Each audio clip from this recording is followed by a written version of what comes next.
Hello, and welcome to a new episode of Constructing Kingdoms with the Violet Howler, a literary analysis of the Kingdom Hearts story. For today's episode, I want to talk about a character who has been set up to have a major role in the upcoming story arc, but is often absent from popular fan theories and speculation about the future of the series in favor of his master. Is that you, Lucio? You look different. Haven't heard that name in a long while. With the reveal that he was secretly Lucio the whole time, the epilogue of Kingdom Hearts 3 positions Xigbar as a major antagonist in the Lost Master arc. Yet most speculation about the upcoming story treats him as an afterthought, if he's even mentioned at all. Even the theories that do focus on him have a tendency to miss the big picture of how his role fits into the patterns of the overall narrative and what he represents in Sora's journey. So today, I'm going to be breaking down how Xigbar fits into the series' existing narrative patterns in light of the revelation of his true identity, and what this tells us about the likely direction of the overarching story. And before we get started, let me first establish that due to the number of different identities he's gone by over the course of the series, I'll be using the names Lucio, Bragi, Braig, and Xigbar interchangeably when referring to our resident immortal. Now that we've established that, let's dive in and take a look. I hope you like long stories.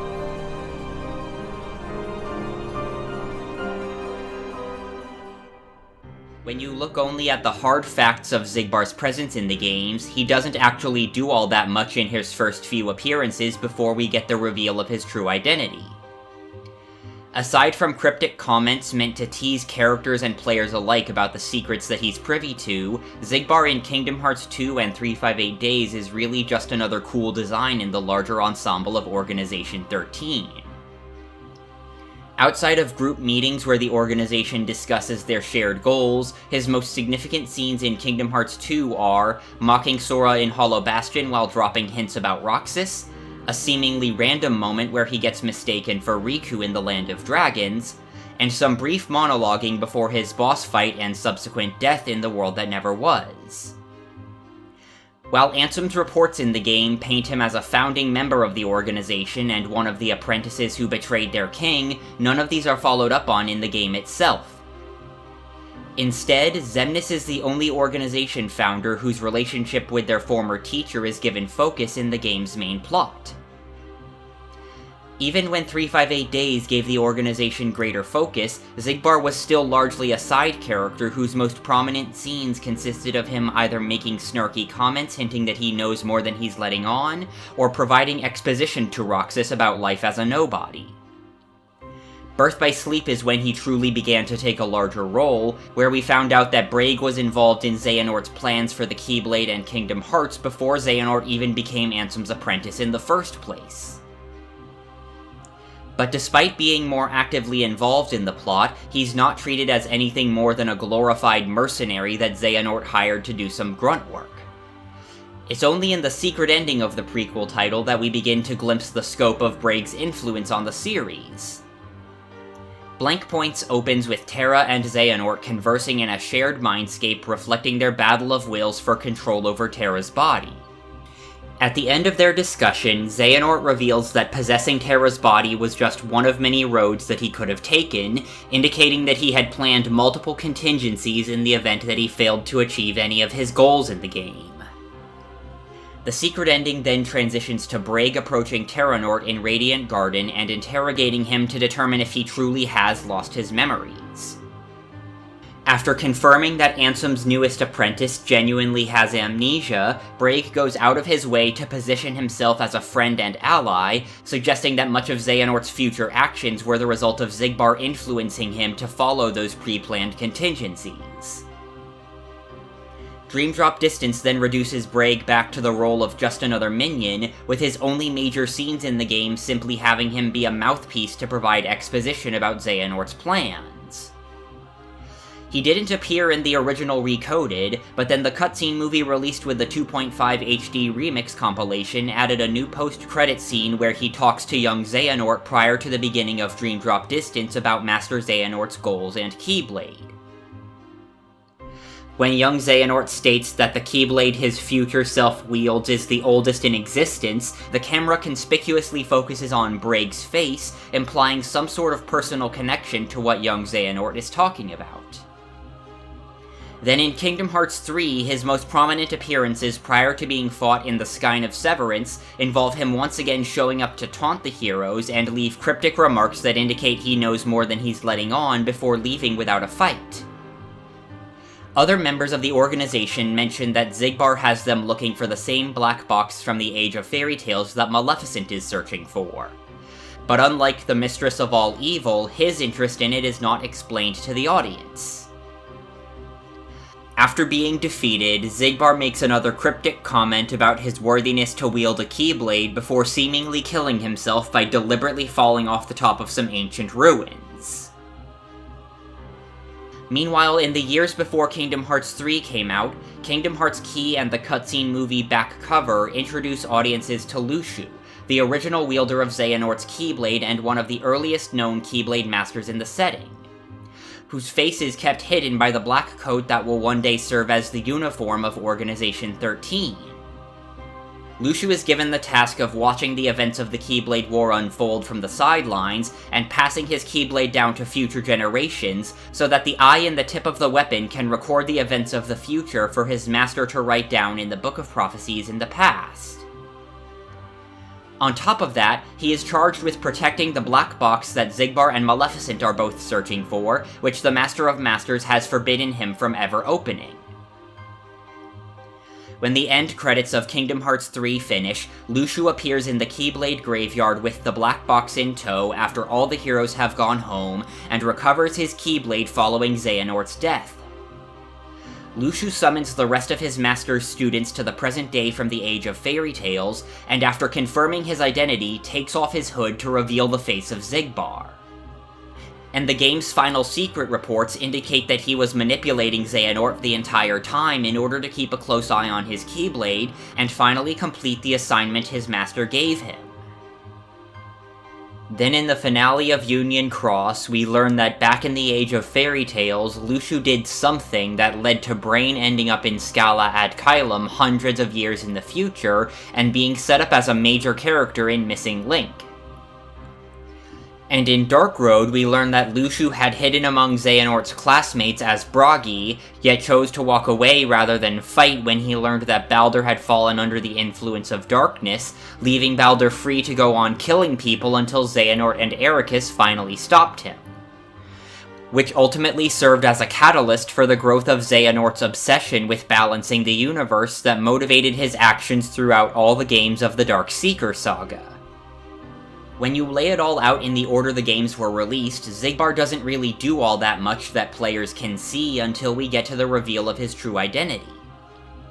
From an audience perspective, it was clear that he had major connections to other characters and events, as well as his own mysterious agenda, but for most of the series, he never did anything that made it obvious to the audience what his true motivations were, or how the things he did to further Xehanort's plans factored into them. But the reason for this becomes clearer when you look at Kingdom Hearts 3 and the reveal that he was Luxu all along in the context of the narrative patterns I've discussed in previous videos. Like I explained in my Microcosm to Macrocosm episode, Kingdom Hearts 3 serves as one giant parallel to the plot of Kingdom Hearts 1. Kingdom Hearts 3 focused on Sora searching for the power of waking, only to find out it was inside him all along, just like how he spent most of Kingdom Hearts 1 searching for Kairi, only to learn her heart had been inside him the whole time. Once again, Sora sacrificed himself to save Kairi, with multiple visual and audio parallels in KH3 implying that it was for the same reason as in the original game. And his reaction to sharing the Paupu fruit with Kairi during the game's final stages was even the same as his reaction to leaving her behind in Traverse Town when he went back to Hollow Bastion in KH1 before that game's final stages. when you look closely, the parallels between Kingdom Hearts 1 and 3 also extend to the portrayal of their major antagonists. The first game's final boss initially appeared as a mysterious man in a robe who showed up for only a single cutscene to deliver a cryptic warning before vanishing without a trace.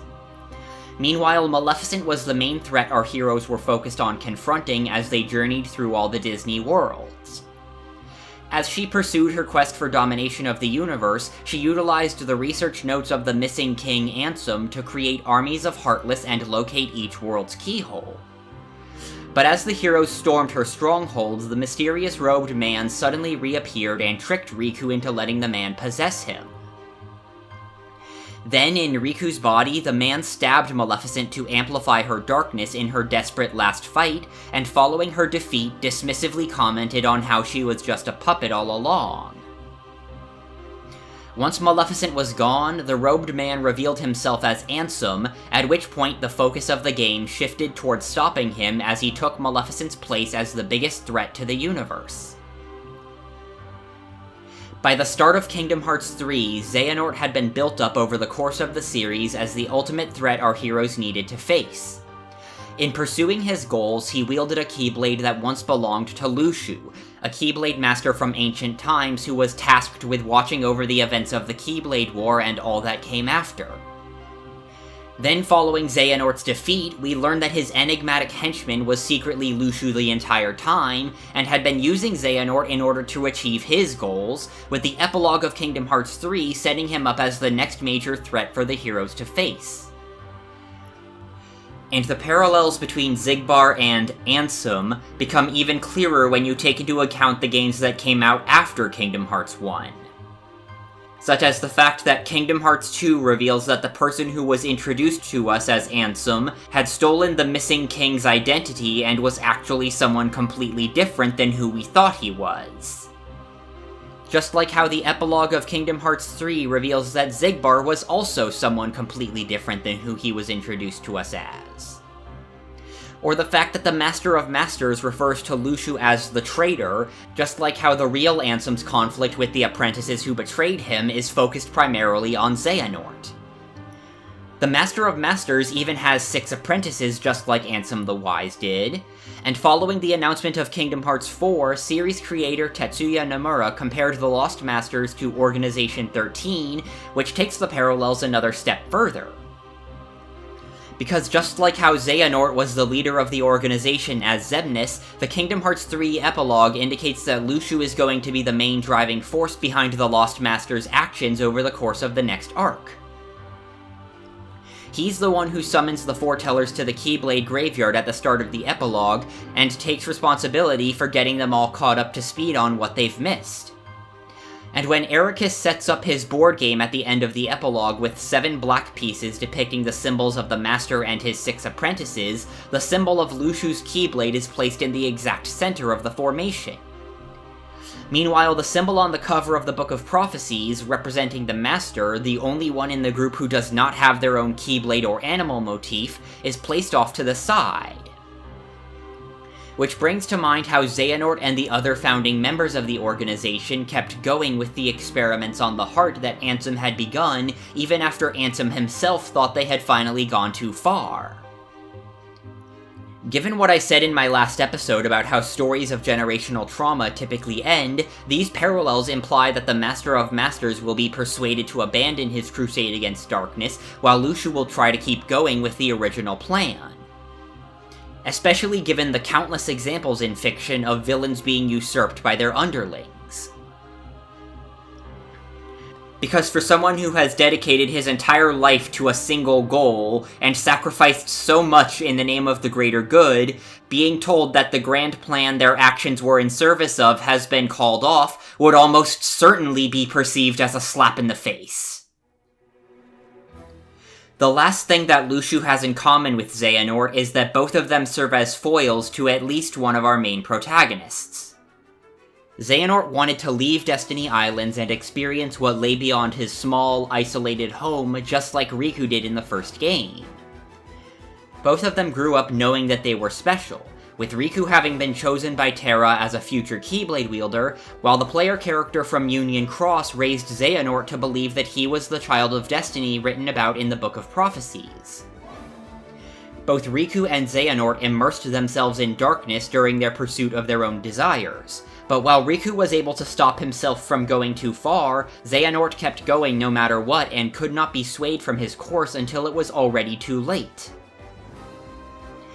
Meanwhile, Sora and Xehanort both end up creating multiple different incarnations of themselves. But the other Soras came into being because of his heroism, selflessness, and the bonds he forms with others, and he treats each of them as their own person who deserves to have their own life and make their own choices. In contrast, the many versions of Xehanort emerged as a result of the original imposing his will on others for the sake of advancing his selfish agenda, and he regards them as nothing more than disposable extensions of himself that only exist to serve him before being discarded once they're no longer needed. Both Sora and Xehanort wanted to stand at their best friend's side as equals, but while Sora focused on supporting his friend regardless of his own position, Xehanort soon started looking for ways to make himself stronger.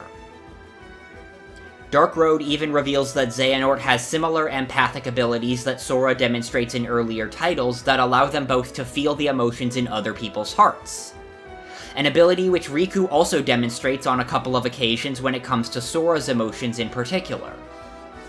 And just like how Sora tries to prove himself as a Keyblade wielder while having doubts about his own self-worth, Xehanort during flash-forwards in Dark Road expresses a desire to prove that he is worthy of being the Child of Destiny.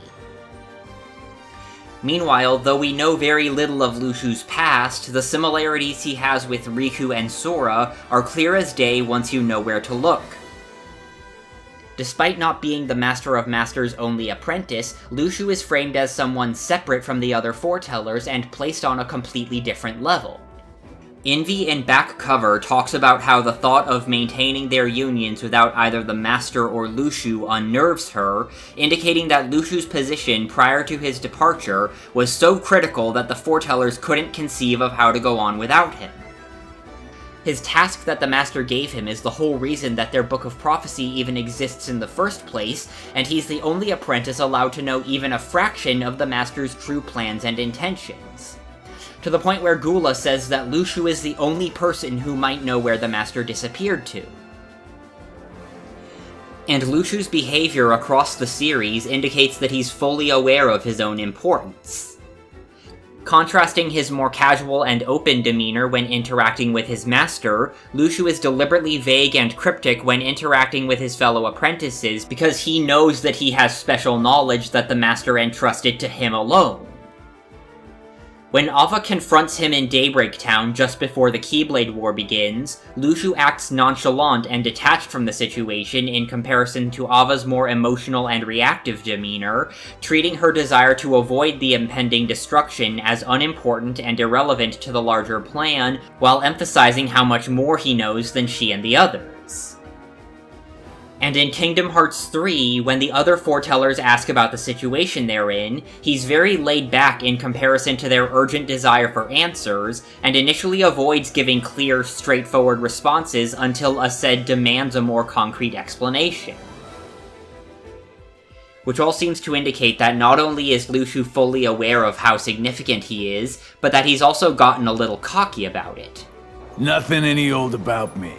Which brings to mind Riku's behavior in Kingdom Hearts 1 and our knowledge of his life on the islands prior to the beginning of his journey. He was chosen as a Keyblade wielder by Terra at the age of 5, and the other kids on Destiny Islands repeatedly hype him up as someone stronger and cooler and better than all of them. As a result, throughout the first game, he's cocky and arrogant about being stronger than Sora, knowing that the Keyblade was supposed to be his. There's even a parallel between Riku running off after being beaten in a fight following Sora's big "my friends are my power" moment in Kingdom Hearts 1, and Xigbar storming off in response to Sora's big "my friends are my power" moment in Dream Drop Distance. But while Riku grew out of his arrogant behavior, the epilogue of Kingdom Hearts 3 shows that Xigbar's ego is still alive and well. Meanwhile, Lushu's secret reports indicate a deep weariness at how long he's been working at his mission that we don't see in his on-screen appearances as Xigbar, because he hides it behind a snarky, comedic attitude. Just like how Sora periodically displays signs of a lot of repressed pain and hurt that he refuses to acknowledge in favor of hiding behind a smile. They've both clearly become so tied up in fulfilling their respective obligations that they neglect their own emotional needs. Which, as I've discussed in previous episodes about the nature of light and darkness, will only cause their pain to fester and the darkness in their heart to grow until it finally breaks loose.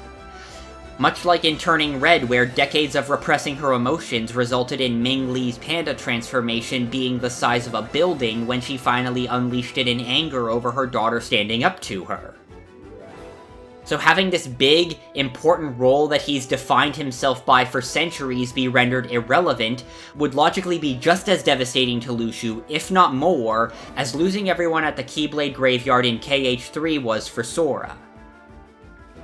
And the possibility that Lushu would cling to his master's original plan because he feels like he has nothing else outside of that purpose brings to mind something Saïx said back in Kingdom Hearts 2. Do you know what happens to those who lose their true purpose? Inevitably, they destroy themselves. So even if Xigbar still tries to carry on with the Master's plan to destroy darkness as a means of clinging to the purpose he's defined his entire life around for centuries, the moment will ultimately come when he finally hits his limit.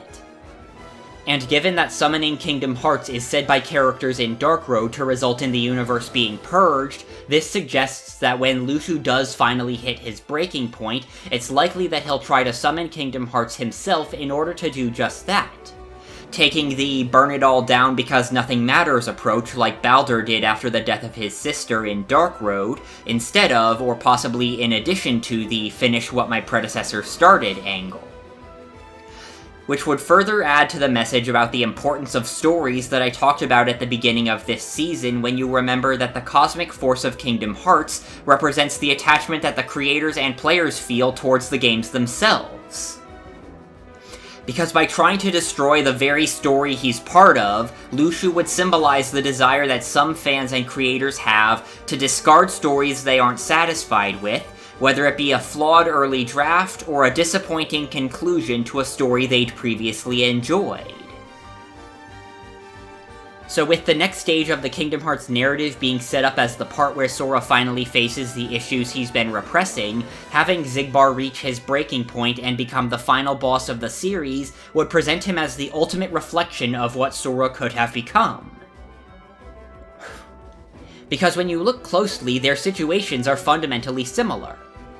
Sora and Lushu both want to be reunited with the people they care about, but are forced to be apart from them because of their circumstances and the responsibilities of their current roles. Each of them is referred to as the key that ties everything together. And the adults in their life have told them that the larger mission matters more than their personal feelings. Where they diverge is in the circumstances of their journeys and how they each respond. Both are given instructions not to interfere with events that happen around them, but are willing to ignore those rules in the name of doing what they believe is right. Yet Sora chooses to ignore the non-interference rules consistently regardless of the consequences, because while Donald and Goofy occasionally try to hold him back from saying things that he shouldn't, he's not under any significant pressure to conform when he's told not to meddle in other worlds' affairs. Meanwhile, Lushu will more often than not do nothing or become an accomplice when people like Baldur and Xehanort inflict pain and suffering on others in order to maintain his cover and continue his mission of observation. Because the fact that Lushu's role is what enables the creation of the Book of Prophecies means that he's under immense pressure to follow the Master's instructions exactly, or else he may never see the people he cares about ever again.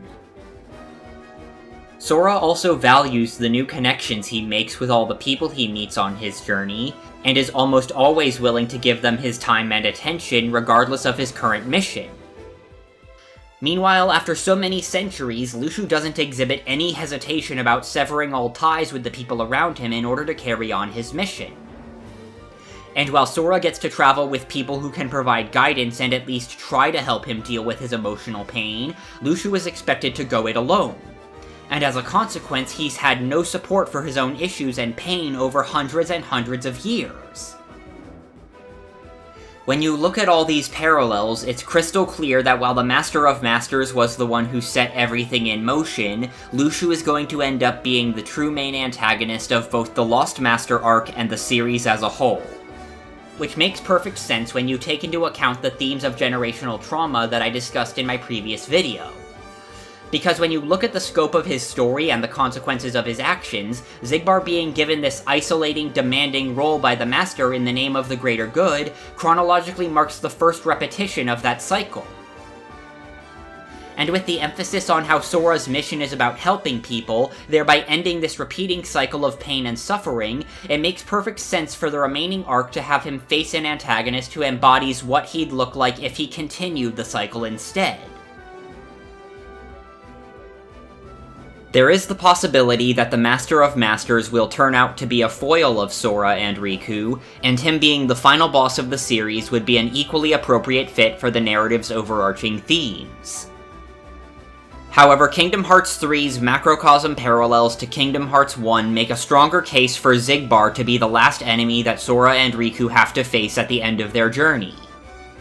Because if the Lost Master arc is going to parallel the stories of Chain of Memories and Kingdom Hearts 2 like I expect it will, those narrative patterns, when combined with Lu Shu's designation as the traitor, place him in the same role for the macrocosm of the narrative that Xehanort's Nobody and Heartless each played in the microcosm. Thank you all so much for watching. As usual, if you have any thoughts, observations, or counter-arguments about anything I've said here in this video, feel free to share in the comments below. I'll be taking another hiatus after I upload this video to give myself time to work on more scripts, but this time it'll only be 4 months before I come back with more episodes of Constructing Kingdoms. In the meantime, you can check my channel's community tab for updates on the progress of future videos as I put the next batch of episodes together. And just like last time, I'll update the description of this episode with a link to my next one after the hiatus is over. As always, be sure to click subscribe so you can be notified when the new video goes up, and I'll see you all back here again on September 30th for regular videos.